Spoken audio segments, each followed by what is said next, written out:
wij bestaan 2 jaar nou. En 2 jaar geleden is de band oprichten. Maar welk idee? Mooi welk idee, ja.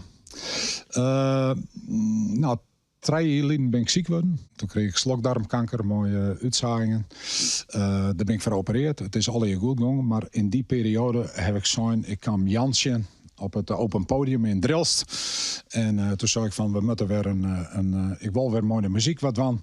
En toen belde Jan mij op. Hij zei, ik heb al een band van die. Geweldig. Ja. En uiteindelijk ben de jongens bij me gekomen. En we hadden meteen zo'n goede klik. Ja.